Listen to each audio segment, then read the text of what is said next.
이사야 2장 1절 보십시다. 아모스의 아들 이사야가 받은 바 유다와 예루살렘에 관한 말씀이라. 말일에 여호와의 전의 산이 모든 산 꼭대기에 굳게 설 것이요 모든 산은 산 위에 뛰어나리니 모든 작은 산 위에 뛰어나리니 만방이 그리로 모여들 것이라. 2절까지 봉독했습니다. 교재 4657페이지 여기 보면 2장 1절로 4절 예루살렘으로 돌아와서 평화롭게 살게 될 것을 예언하는 내용이 거기 소개됩니다. 그러니까 앞에서 우리가 동그라미 1번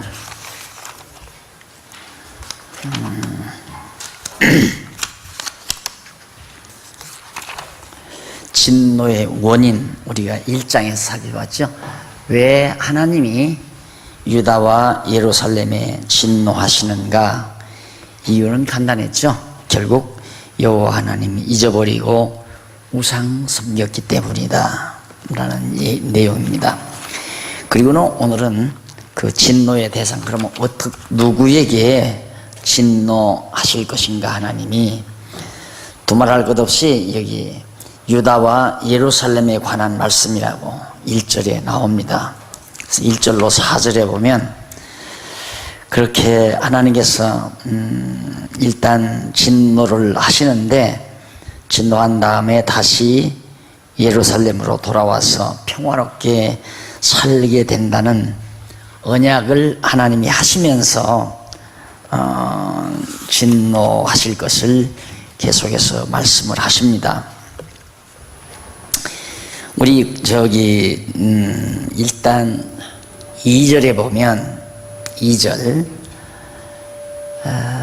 58페이지 밑에서 8째 줄 거기 보면 8째 9째 뒤에서부터 보면 베아 하리트 하야밈이라는 말이 나와요. 말일의 그런 뜻인데 이는 문자적으로는 그날들의 마지막에라고 번역이 됩니다. 다시 말하면 여호와의 말씀대로 예루살렘과 유다 백성이 여호와의 진노를 당하는 그런 날들의 마지막, 하나님이 진노하시는 날들의 끝날에, 진노가 끝나면 그 말이죠. 하나님은 어떤 일이든지 시작이 있으면 끝이 있게 마련입니다. 그래서 하나님이 진노를 시작하시지만은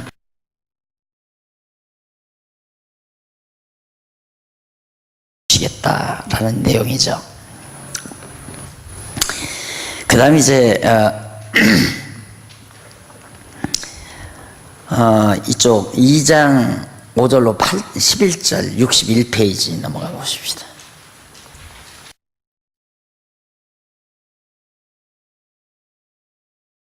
그러면 2장 5절로 11절 백성을 버리신 까닭을 밝혀주시면서 아수르의 멸망을 예언합니다. 하나님께서 왜 백성을 버리셨는가?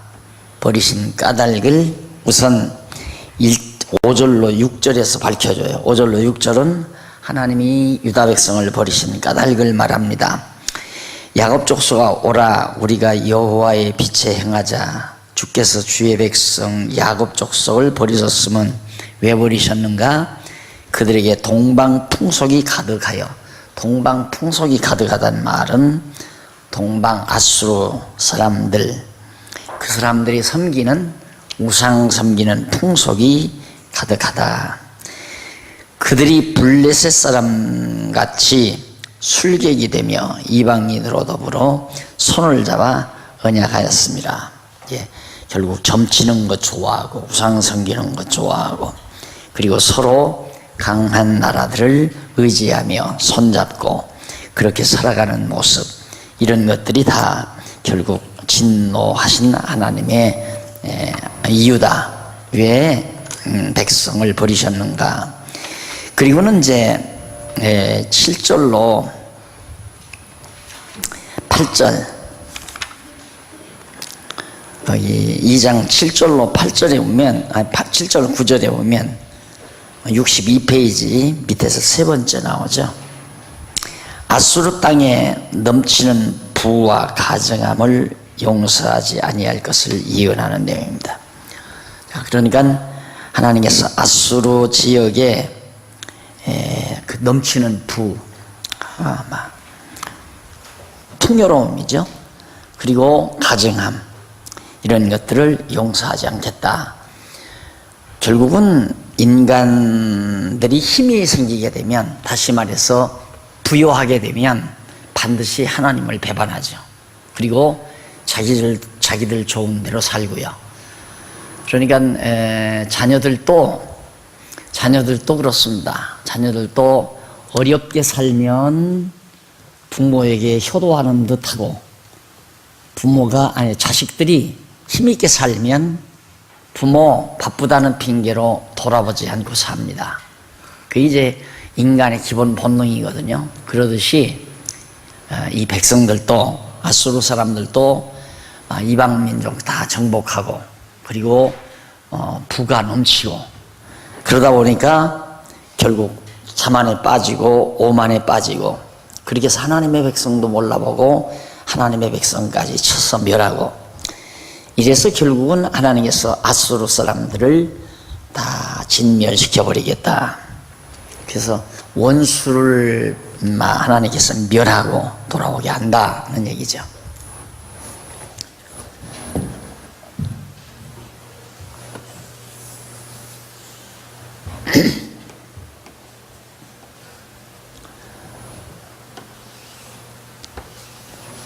이제 아수르, 이제 여기 아수르고, 바벨론, 이제 여기 바벨론이고, 이렇게 해서 이제 유브라데스강, 티그리스강 이렇게 나오는데, 이들이 이 동방 백성들의 풍습을 많이 따르기 때문에 하나님께서 남쪽 유다도 멸하겠다. 그런데 아수르를 진멸하는데, 물론 바벨론을 통해서 망하겠죠. 바벨론을. 북이스라엘은 이미 아수르가 정복을 했습니다. 그리고 남쪽 유다를 이제 아수르가 먹으려고 할 때, 그때 이제 먹으려고 하는데, 그거에 대해서 지금 이사야 선지자가 예언하는 거거든요. 아수르 망한다. 왜 망하느냐면 이들이 자고하고 풍요롭고 자고하기 때문에 결국 멸망시키겠다. 그리고는 이제 10절로 11절에 보면 63페이지, 이사야 선지자가 야곱 족속에게 피하라고 하면서 아수르의 멸망을 예언하는 내용이 10절로부터 11절에 소개됩니다.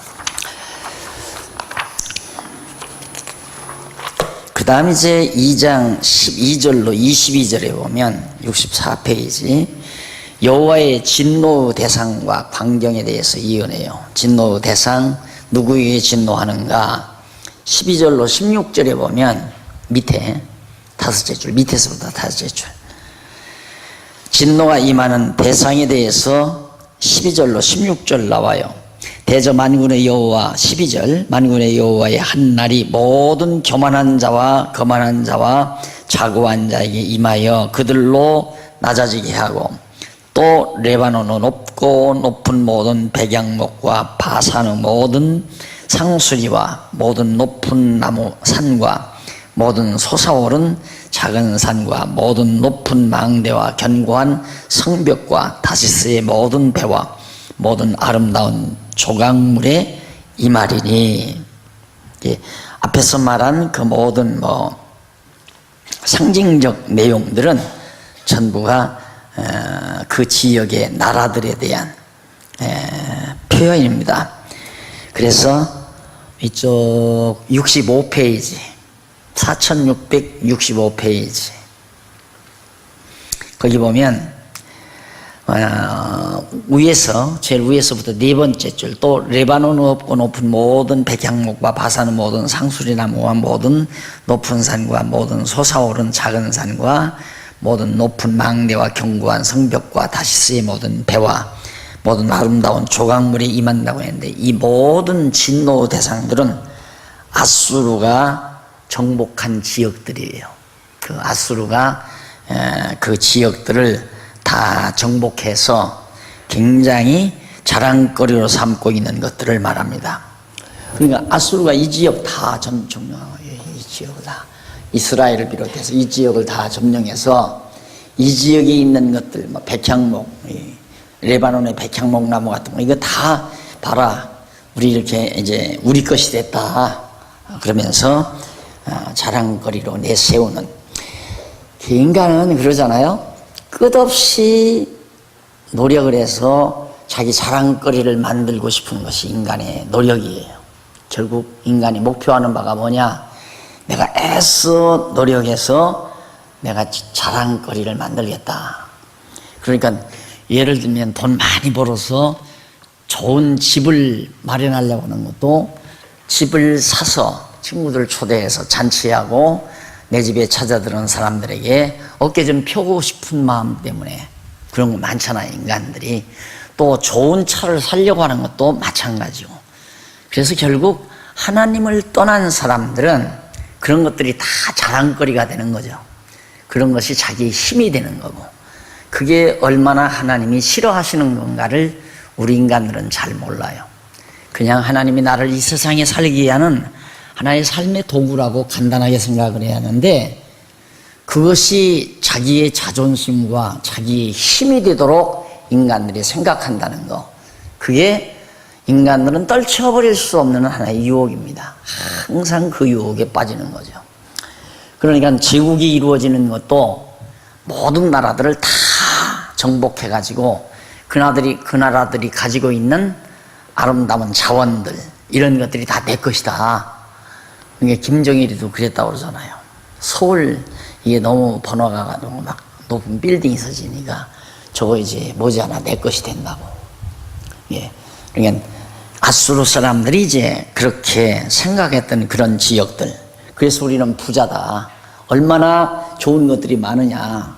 그리고서 자고한 아수르를 하나님이 쳐서 낮아지게 하겠다.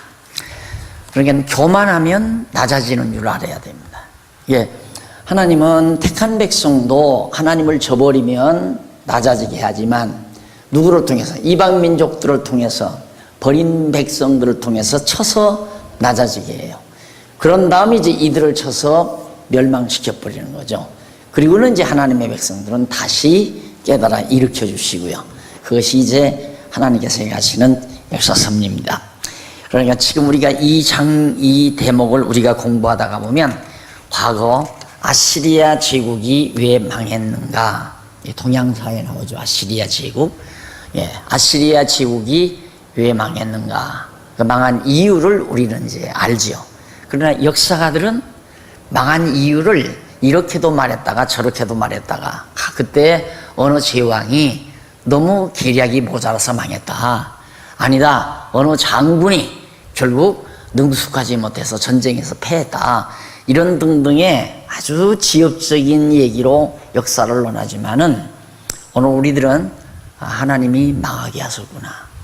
그래서 이제 이 이사야뿐만 아니라 앞으로 이제 선지서를 연구해 가노라면 사관이 열려요. 인간이라는 것이 사람은 내가 늘 강조하지만 인생관, 그 다음 역사관,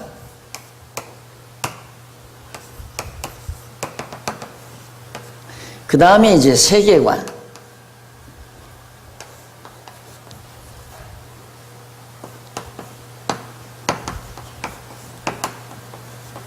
여기에서 이제 가치관이 나온다고 그러죠. 가치관.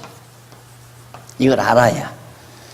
그러니까 인생을 바로 알고 역사에 대한 시각이 분명하고 세계관이 서지면 그때야 참으로 내게 있어서 가치가 무엇인가, 분명한 가치관이 서지게 돼요.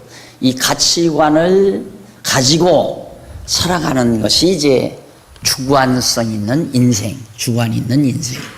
근데 저런 가치관이 없으면 아까 말한 대로 자랑거리만 만들어요.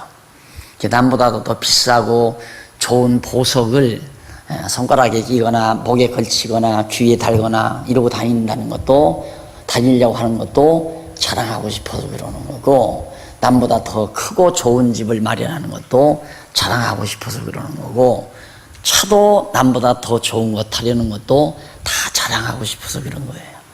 그게 얼마나 치졸한 인간의 모습인가를 몰라요, 사람들이. 그게 당연한 걸로 알아요. 그게 참 치졸한 건데, 에? 그러니까 결국 왜 그러는가, 이걸 모르니까 그래요. 그럼 우리가 내 인생이란 뭔가 하나님 앞에서 이제 하나님 배우고 오니까 우리 인간이 뭔가 알았잖아요. 그럼 역사가 뭔가 지금 알고 있잖아요. 동양사 아시리아 제국의 역사, 대단한 역사거든요. 그 역사에 대한 관이 열리는 거죠.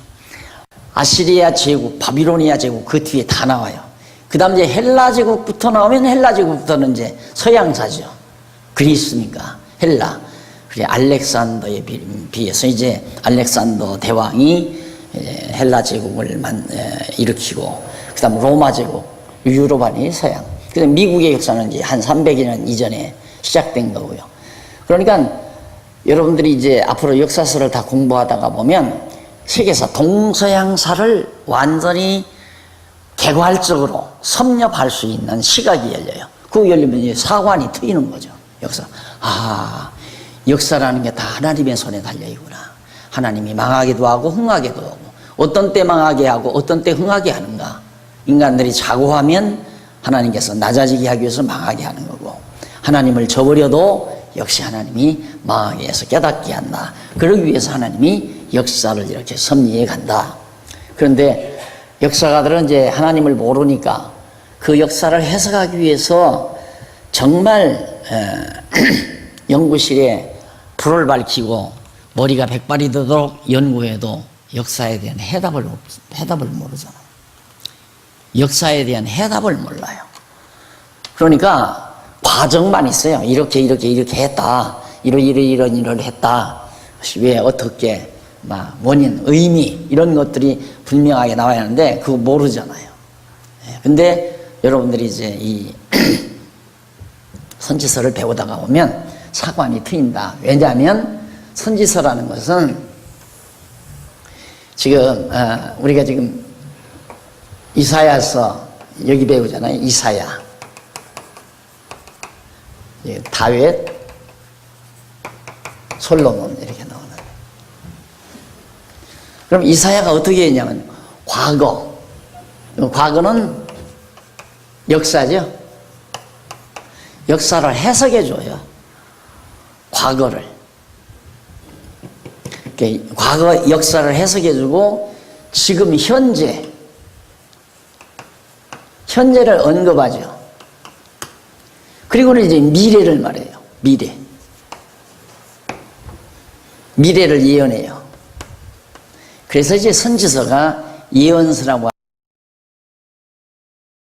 과거 역사를 분명하게 해석해 주고 오늘의 현실을 분명하게 깨닫게 해주시고 깨닫게 해주고 백성들에게, 그리고 미래에 다가올 역사를 미연에 말해주는. 그래서 이사야서, 에레미야, 에스겔, 다니엘 이런 모든 선지서들은 우리에게 분명한 사관을 갖게 만들어준다. 그러면 역사란 뭐냐면 인간들이 살아온 발자취거든요. 나 인간을 알고 내가 살아가는 발자취를 알고 그러다가 보면 이제 세계관이 열리는 거죠. 하나님이 우주와 만물을 다스리시고 통치해 가시는 이 세계의 목적과 의미가 분명하게 나타나기 때문에 치졸한 생각을 가지고 살지 않는다. 결국 하나님 중심의 생각을 가지고 사는 분명한 가치관을 지니고 목적, 바울이 말했듯이 푯대를 향해서 달려가는 아름다운 삶을 살 수 있게 된다는 얘기가 되겠습니다. 그 다음 이제 10절로 12절에 보면 이쪽 69페이지 밑에서부터 10번째 줄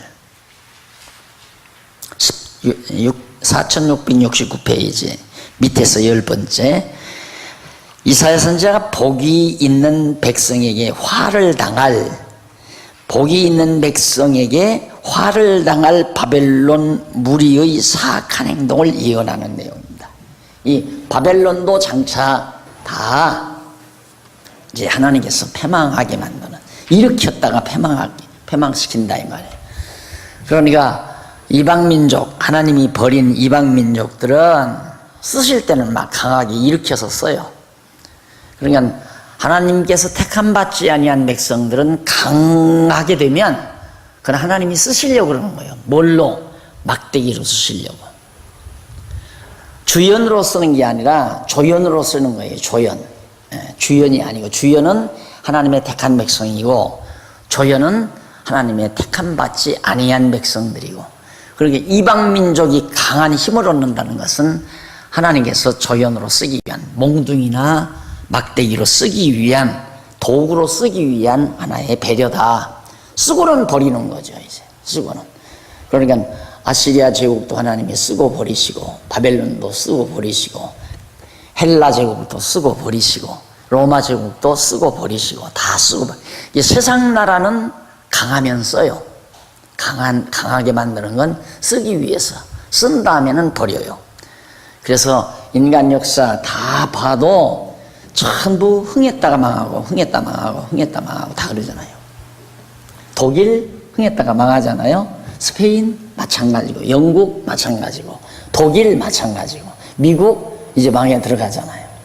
다 흥했다가 망해요. 세상 나라들은 다 흥하면 하나님이 쓰신단 말입니다. 그러듯이 하나님의 택한 백성들은 흥했을 때 하나님 저버릴 때 망하게 해서 깨닫게 해서 다시 흥하게 하시죠. 그것이 이제 하나님의 섭리의 다른 점입니다. 자,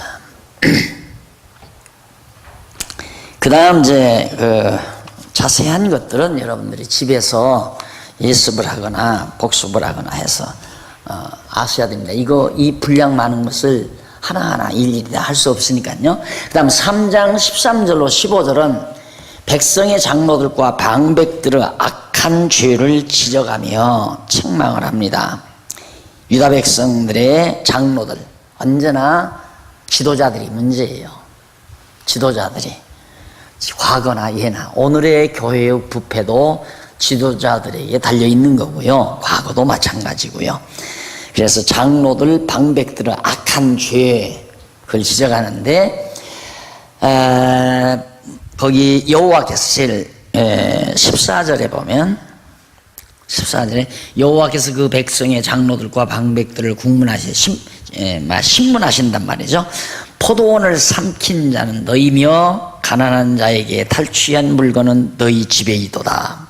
포도원, 이건 하나님 백성들의 나라를 망쳐버린 자들이 너희다. 그리고 가난한 자에게 탈취한 물건, 내가 늘 지난번에도 얘기했죠. 힘이란, 권력이란, 모든 권력뿐만 아니라 모든 힘은 남을 지배하고 남을 다스리고 남을 깔아뭉개기 위해서 주어지는 것이 아니라, 힘은 약자들을 부축하기 위해서 준 거거든요.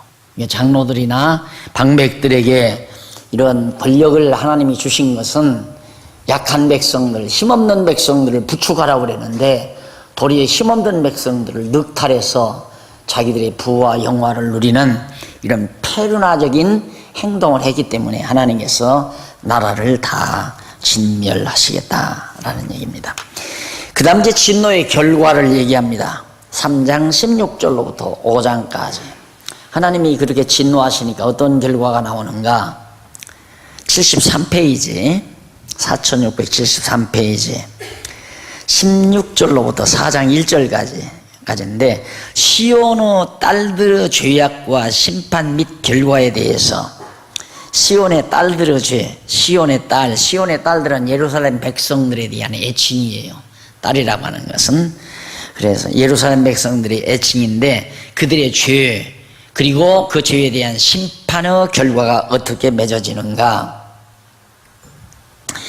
16절로 17절은 죄악을 지적한 거거든요. 시온의 예루살렘 백성들의 죄악, 그 밑에서부터 10번째 나오죠. 그 죄악을 보면 16절 한번 읽어보세요. 여호와께서 또 말씀하시되, 시온의 딸들이 교만하여 느린 목, 목을 길게 내리고 정을 통하는 눈으로 다니며 아기죽거려 행하며 발로는 쟁쟁한 소리를 낸다 하시도다. 이게 뭐냐면 예루살렘 백성들이 이방 나라를, 강대한 나라들을 유혹하기 위해서 온갖 노력을 했다는 거죠. 여자들이 남자들을 유혹하기 위해서 별 화장을 하고 별스럽게 몸을 치장하고 하는 것처럼 예루살렘의 백성들이 이방 민족들을 유혹해서 그들과 짝짝꿍하기 위하여 온갖 작태를 다 부렸다라고 하는 것을 지금 뭐 발목걸이를 다 하고, 그래서 걸어다니고 다 쨍그랑쨍그랑 소리나게 만들고, 이런 것들도 다 그런 의미로 막 정을 통하는 눈으로 다니고 목을 길게 늘려서 정말 유혹의 눈길을 끌어들이고 그런 등등의 말로 표현을 합니다. 그리고 10절, 그러므로 주께서 시온의 딸들의 정수리에 딱지가 생기게 하시며 여호와께서 그들의 하체로 드러나게 하시리라. 그래서 완전히 망신살이 뻗치게 만들어 버리겠다. 그러니 얼마나 하나님께서 안 입고 왔겠습니까? 하나님의 택한 백성들 예루살렘 성전 짓고 여호와 경외하며 살도록 하나님이 해주셨으면 그렇게 아름답게 여호와 경외하고 살아야 되는데, 이게 힘이 생기니까, 부와 힘이 생기니까 지도자들이 막 권력을 부리고 호화롭게 살면서 강대한 나라들과 이렇게 야합하기 위해서 온갖 작태를 다 부리고, 그러니까 하나님께서 완전히 그들을 쳐서 멸망시키겠다. 그 다음 18절로부터 26절까지는 넘어가서 74페이지에 나오죠. 위에서 7째 줄. 여호와께서 예루살렘 백성들의 사치품을 제하시고 멸하실 것을 예언합니다. 사치품 제한다는 말은 자랑거리, 인간들의, 예루살렘 백성들의 그 자랑거리를 다 제해버리겠다. 이게 참 우리들이 이 지혜가 얼마나 중요한가. 지혜가 중요하다는 말은 솔로몬 때 하나님께서 솔로몬에게 지혜를 주어서 성전 짓고 여호와 경외하게 했잖아요.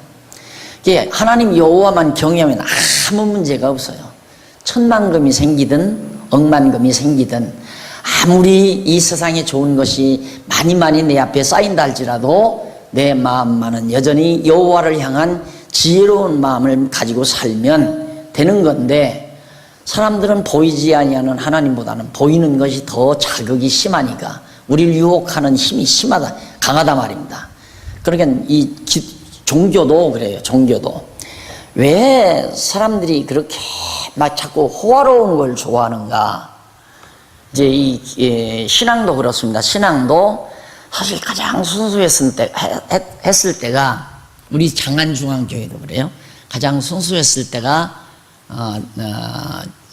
장안동 바간 2층 창고 같은 데 얻어가지고 저 몇십 명 모아 앉아서 열심으로 성경 그냥 가르칠 때 그 성경 가르치는 내용이 좋아서 창고 같은 곳을 찾아오신 분들, 그런 분들이 있단 말입니다.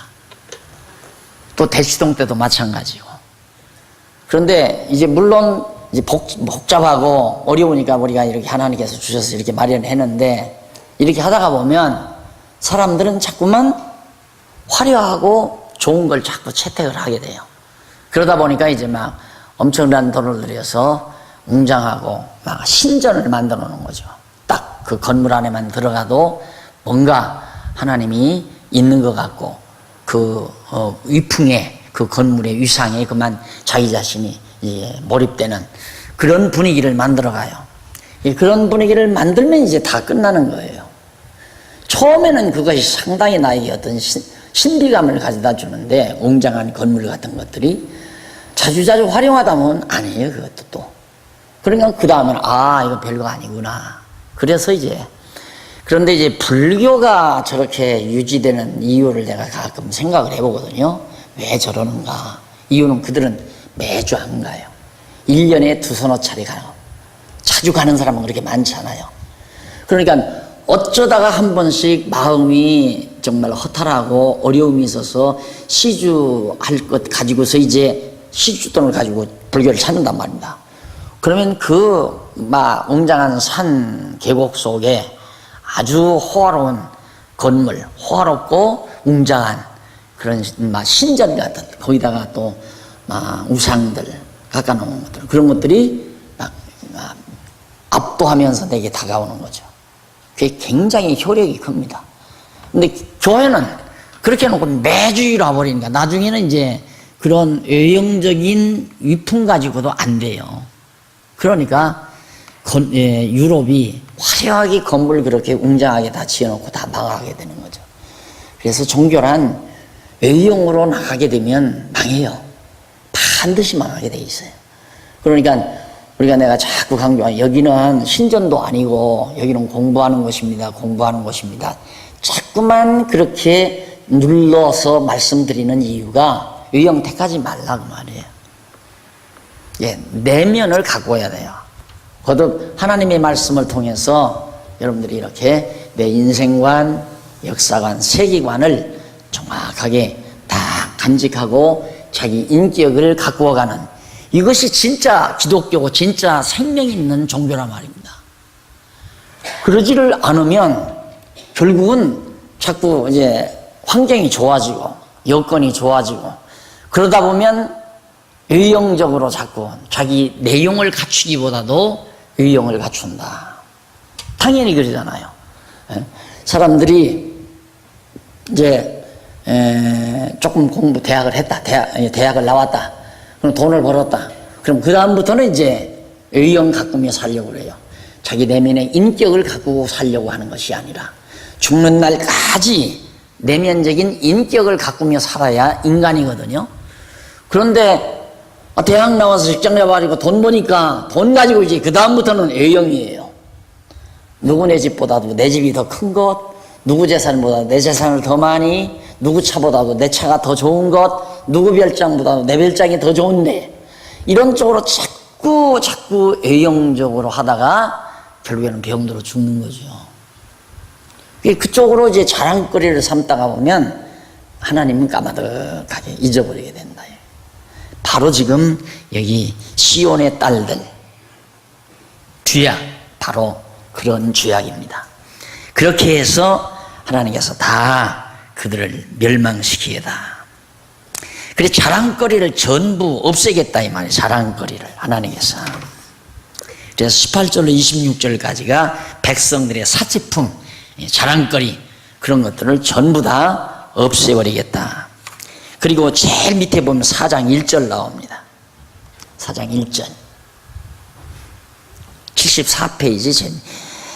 여호와의 심판날에 예루살렘 부녀들이 남자에게 애원할 것을 예언하는 내용입니다. 남자에게 애원한다. 그러니까 결국 예루살렘의 그 사치한 삶을 살아가는 백성들, 그리고 물론 여자들도 물론 사치스럽게 다 살아가는 거죠. 그들이 결국에는 4장 1절 보세요. 4장 1절 보면 그날에 7 여자가 한 남자를 붙잡고 말하기를 우리가 우리 떡을 먹으며 우리 옷을 입으리니 오직 당신의 이름으로 우리를 칭하게 하여 우리로 수치를 면케하라 하리라. 결국 사치한 삶을 살아가던 예루살렘 여인들이 다 곤고한 날을 맞이하게 될 것을 말해주고 있죠. 그래서 결국 예루살렘이 이제 이방 민족에 의해서 전쟁이 일어나게 되면 대부분 남자들은 다 죽잖아요. 여자들은 사로잡혀 가기도 하고 여자들은 치욕을 걷기도 하고, 그런 엄청난 어려움을 예루살렘 백성들이 겪을 걸 말하고 있는 겁니다. 그 다음 4장 2절로 6절 예루살렘을 회복하여 주셔서 보호해 주실 것을 예언합니다. 자, 그럼 하나님은 그렇게 예루살렘을 멸망시키기만 하는 게 아니라 회복한다. 그러니까 이런 하나님의 예언의 언약의 말씀을 들으면 아유 그냥 망하지 말게 하고 깨닫게 해서 그냥 놔두시지 이렇게 하지 마. 절대 안 깨달아요. 절대 못 깨달아요.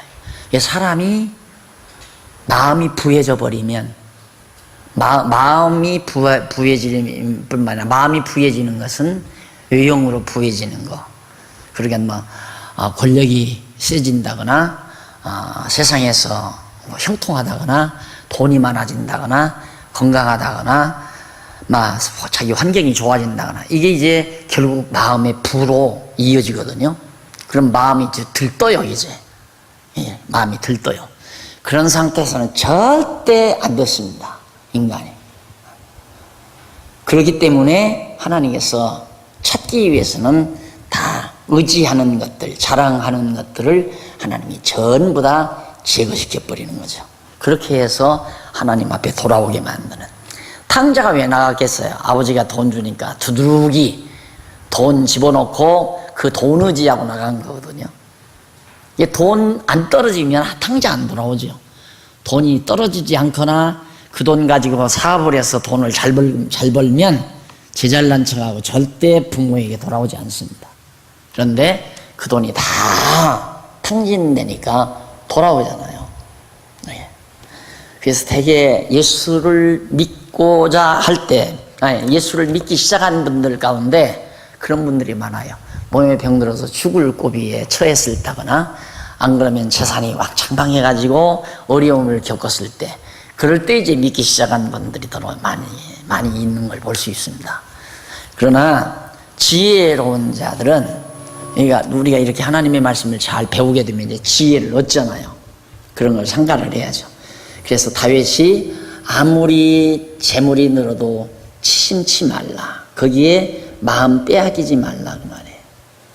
사람이 재물이 늘면 재물 쪽으로 마음이 가버리거든요. 그건 어리석어서 그래요. 그건 어리석어서. 절대 그쪽으로 가면 안 된다 이 말입니다. 그래서 예루살렘을 회복하여 주셔서 보호해 주실 걸 약속하는데 2절로 4절은 예루살렘을 회복시켜 번영하도록 왕성하도록 하나님이 해 주신다는 거고, 그 다음 5절로 6절은 77페이지 제일 위에 있습니다. 여호와께서 예루살렘 유다 왕국을 보호해 주실 것을 예언하는 내용입니다. 하나님은 유다 왕국, 남쪽 유다 왕국 70년 포로로 잡혀갔다가 다시 돌아와 예루살렘에 돌아와서 성전 다시 회복하고 번영하도록 하나님이 해주시겠다. 그래서 그것이 이제 곤고한 날과 형통한 날이에요. 망하게 할 때는 곤고한 날이고, 형통케 할 때는 하나님께서 흥하게 할 때는 형통한 날이고. 그래서 망하게 했다가 흥하게 했다, 망하게 했다, 흥하게 했다. 깨닫지 못하면 강자극을 받아야죠. 강한 자극을. 그러니까 우리가 망하고 흥하고 그런 거 관계없이 여호와 경외하기를 잊어버리지 아니하면 지혜로운 자지만은 뭐 좀 환경이 형통해지면 여호와 경외하는 일을 등한히 해버리고, 환경이 어려워지면 그때는 다시 기억하고, 이건 미련, 탕자처럼 미련해서 그러는 거라. 5장 1절로 7절에 보면 예루살렘과 유다 백성을 꾸짖으며 멸망에 대해서 예언합니다. 일단 하나님은 회복해 주신다는 것을 약속해 놓고 멸망할 걸 예언해. 이것도 참 배려지요. 사랑의 배려. 그냥 멸망시킨다는 말만 있으면 그냥 정말 더 힘들잖아요. 그런데 하나님께서 내가 너희들 회복은 시키지만 매는 일단 맞아야 된다. 자녀들 때릴 때에도 내가 너 죽이지는 않고, 너 만약에 매 맞고 상처 나면 내가 병원에 가서 약도 발라주고, 그렇지만 일단 너는 매를 좀 맞아야 된다. 그렇게 하나님의 그 자상함처럼 자녀들을 그렇게만 해줄 수 있다면 참 좋지 않겠어요? 아기가 잘못했어요? 잘못하면 화가 나니까 화학김에 때리지 말고, 그것이 왜 잘못된 것인지, 그 잘못됐는데 너는 그 잘못을 안 고치니까 매를 좀 맞아야 네가 고칠 거겠다. 그럼 다시는 않겠어요. 너 전에도 다시는 안 한다고 하고 또 하지 않았어.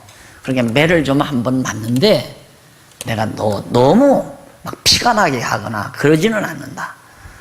내가 너를 진짜 사랑하지만은 일단 너 잘못했으니까 매를 맞아야 돼.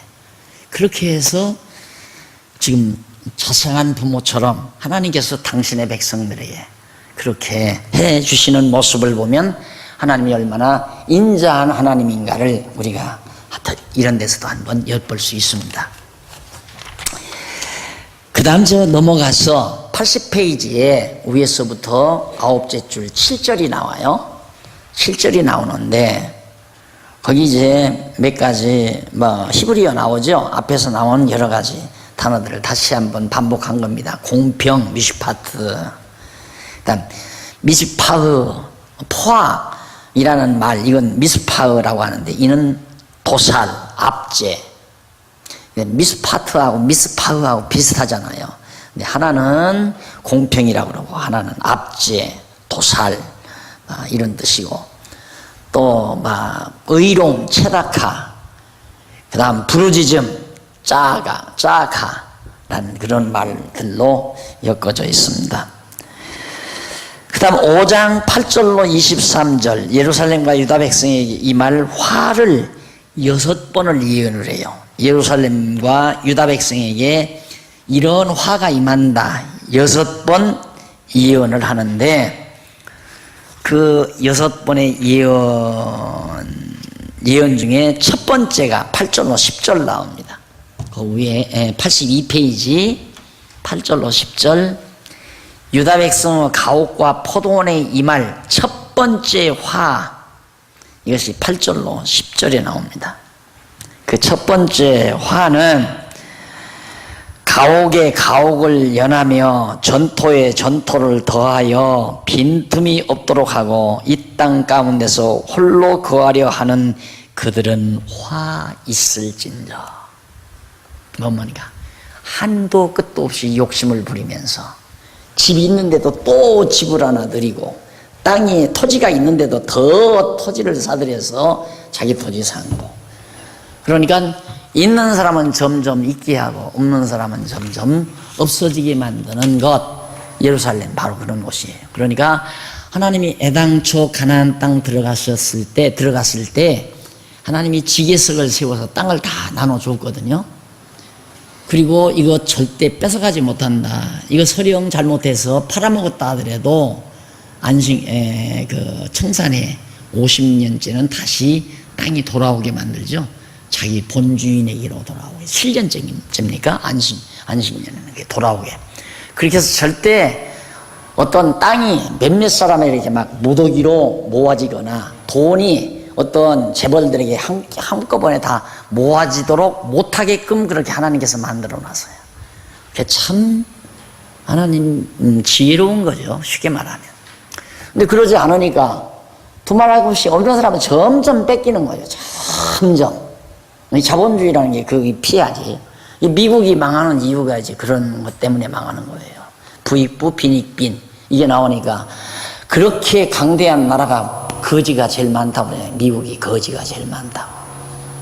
그러니까 벌써 세워지기는 기독교 정신에 의해서 세워졌지만은 벌써 저렇게 부하다 보니까 세계 정복의 꿈을 안고 저 난리를 치면서 결국 그렇게 이제 성경에서 말하는 대로 그래서 내가 너희를 진노하려고 한다. 그런 얘기를 지금 해 주신 겁니다. 그래서 여호와께서 진노하시려고 대적을 불러올 것. 어떻게? 대적을 불러다가 너희들에게 이제 불러오겠다. 그런 얘기. 가만히 있어요? 죄송합니다. 그 다음 이제 저기 보면 11절로 17절 83페이지 유다 백성의 향락과 사치에 임할 두 번째 향락 사치 이것도 진노의 한 요소입니다. 그러니까 재산이 한쪽으로 모이는 것도 진노의 첫 번째 요소고 두 번째는 향락 사치와 향락도 향락이 두 번째 요소고 그 다음 이제 두 번째 화를 예언하는 내용이고요. 그 다음 저 밑에 18절로 23절에 보면 유다 백성의 거짓된 죄악에 임할 네 번의 화 그러니까 첫 번, 두 두 번째, 그리고 네 번, 6번이죠, 그러면. 한 번, 두 번, 네 번. 그러면, 네. 한 번, 두 번, 두 번이 아니고, 둘째. 첫째, 둘째, 네 번, 그러면 여섯 번이에요. 그러니까 18절로 23절에는 네 번의 화가 간단간단하게 정리가 됩니다. 한번 읽어보실까요? 네 번의 화가 어떠한 것들인지. 18절에 보면 거짓으로 끈을 삼아 죄악을 끌며 술의 줄로 함같이 죄악을 끄는 자는 화 있을진저. 그러니까 죄악을 자꾸 불러 끌어들이는 자가 화가 있다. 그리고 그들이 이르기를 그는 그 일을 속속히 이루어 우리로 보게 할 것이며 이스라엘의 거룩한 자는 그 도모를 속히 임하게 하여 우리로 알게 할 것이라 하는도다. 그 다음 또 한 번은 악을 선하다 하며 선을 악하다 하는 흑암으로 광명을 삼으며 광명을 흑암으로 삼는 거기에 재앙이 임한다. 그러니까 바른 판단이 이루어지지 아니하는 그것도 진노예요. 그 다음 달하면 달고 쓰면 쏘다 해야 하는데 단 걸 쓰다고 하고 쓴 걸 달다고 하고 이런 것도 맞아. 21절 스스로 지혜롭다 하며 스스로 명철하다 하는 그들은 화 있다. 그 다음 22절 포도주를 마시기에 용감하며 독주를 빚기에 유력한 그들 화 있고, 또 마지막으로 23절 그들은 뇌물을 인하여 악인을 의롭다 하고, 그 다음 의인에게서 그 의를 빼앗는도다. 공의로운 사회가 못되는 하나님이 미워하시는 일만이 이루어지는 그런 나라에 6번의 화가 임할 걸. 그 다음 5장 24절로 30절 여호와께서 진노하시려고 대적을 불러올 것. 어떻게 진노하시기 위해서 결국은 나중에 바벨론 불러오죠. 유다로는. 북쪽 이스라엘은 아수르를 불러다 멸망을 시키고, 남쪽 유다는 이제 바벨론이 아수르를 쳐서 바벨론이 이겨요. 그 이전에는 바벨론도 아수르 치하에 있었죠. 아수르 제국 치하에 있었는데 나중에는 바벨론이 아수르를 엎고 아수르를 지배하면서 아수르가 이게 다 정복합니다. 그때는 유다까지 정복한다. 근데 하나님이 바로 남쪽 유다 예루살렘을 징계하기 위해서 이방 민족들을 불러들인다. 대적들이 내 나라에 쳐들어온다는 건 하나님께서 진노하시는 징조라고 생각하면 됩니다. 그런데 우리는 그렇게 생각 안 하잖아요. 강대 의지하고 딱 있고, 그 다음 세련된 무기 가지고 있으면 우리는 안전하다. 그러고 다 살거든요. 하나님이 우리를 지켜주니까 안전하다고 생각하지 않고, 강대한 나라가 우리를 보호해주고 지켜준다고 약속했다. 그러니 우리는 안심하고 생활하면 된다. 참 어설픈 생각이죠. 참 어설픈 생각이에요. 여러분, 이 정치 사회라고 하는 것만큼 비정한 사회가 없습니다. 인간도 그러잖아요. 정치나 인간이, 나라 정치나 인간 대 인간 관계나 다 똑같은 거예요. 삼각관계가 있습니다. 삼각관계. 삼각관계가 있는데 A라는 사람하고 B라는 사람하고 C라는 사람하고 참 이 관계가 절대로 헤어질 수 없이 아주 잘 친해요. 우리는 죽는 날까지 뼈를 같이 묻는다. 이렇게 생각해요. 그런데 여기에서 만약의 경우 얘를 버리고 얘를 택할 경우 엄청난 이득이 돌아온다면 하루아침에 바뀌어져 버려요. 그게 정치사회예요. 강대한 나라 믿으면 안 돼요.